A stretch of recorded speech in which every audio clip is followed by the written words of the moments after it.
मित्रमंडळींनो नमस्कार. जर आपल्या चॅनलवर नवीन असाल तर चॅनलचे 1000 सबस्क्रायबर होण्यासाठी आपल्या चॅनलला लवकरात लवकर सबस्क्राईब करून घ्या. तर चला आजच्या भागात नक्की काय घडलं आहे हे बघायला व्हिडिओ शेवटपर्यंत बघा. तर आता इकडं जो सत्य आहे, सत्य आणि मंजूचा रोमॅन्टिक सीन चालू असतो.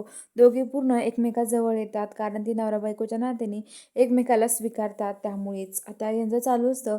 पण इकडे आर्यन काय आता गप बसत नाही, त्याला हे सगळं सहन होत नाही. आणि जो आर्यन आहे तो आर्यन आता तिथे हेच करतो.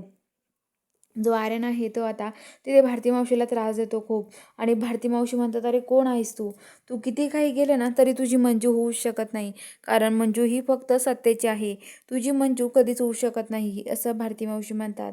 तर आता लगेच तो म्हणतो की काय कोणाची होऊ शकत नाही, माझी? अहो बोलताय काय, नीट बोला नाही तर बघा मी काय करेल, संपवेलच तुम्हाला. तर आता तो भारती मावशी म्हणतात, अरे बाबा मला सोड, तू मला का धरून बसलाय?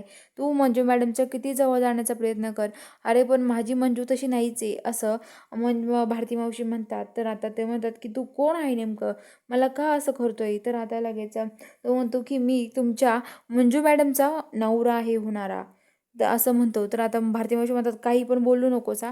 आणि भारती मावशी ओरडतात. तर आता तो म्हणतो की गप बसती का म्हातारी, आणि तो भारती मावशीला बोलत असतो. तर इकडं मंजू आणि सत्या मस्त एन्जॉय करत असतात. तेवढ्यात आता मंजू सत्याला म्हणते, सत्या मला एकदाच फोन करून बघू दे ना चालू, मला एकदाच बघायचं आहे, आईला खूप काळजी लागली असेल रे, अमृताने त्या म्हटल्या असेल कुठं गेली काय माहिती, मला फोन करून बघू दे ना असं मंजू म्हणत असते. तर आता लगेच काय म्हणतात, ते म्हणतात की काय फोन करायचा आहे औषध नका ना वाघमारे.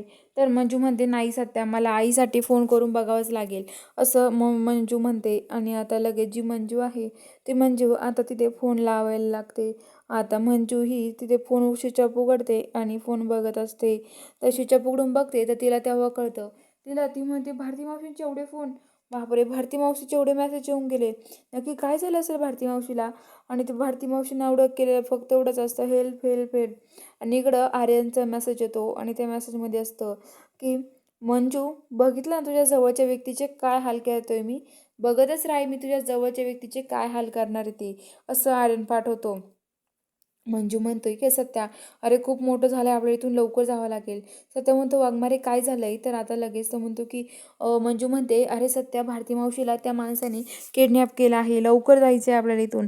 अरे आर्यन तो माणूस नाही का कोणता, तो माझ्या मागं लागलाय ना, तो सगळ्यांना त्रास द्यायचा ठरवलंय त्याने, तो कुणाला त्रास देतोय, चल ना आपण लवकर जाऊया तिथून असं म्हणत असतात.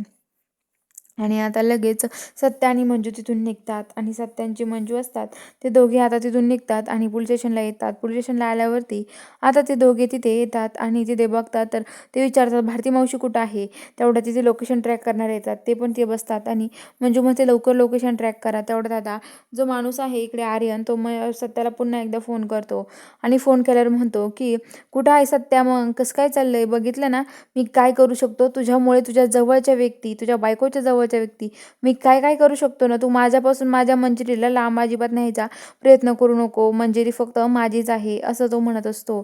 आणि ते म्हणतात की अरे असं काय बोलतोय तू, कुठं आहेस रे तू भामट्या, पुढे ये ना, समोर यायची हिंमत नाही का तुझ्यात? तर तो म्हणतो की तुला एक फोटो पाठवलाय ना मी, तो फोटो बघ मग तुला कळेल माझ्यात किती हिंमत आहे. आणि तो फोटो बघतो तर इकडं ज्या भारती मावशी आहेत त्यांना फाशीची याच्यावर चढवलेलं असतं, त्यांच्या गळ्याला फास लावलेला असतो आणि त्यांना ते टेबलवरती उभं ठेवलेलं असतं. असा फोटो तो सत्याला पाठवतो. सत्या पूर्ण आता घाबरून जातो आणि तो मंजूला पण दाखवतो. मंजू पण आता खूपच टेन्शनमध्ये येते.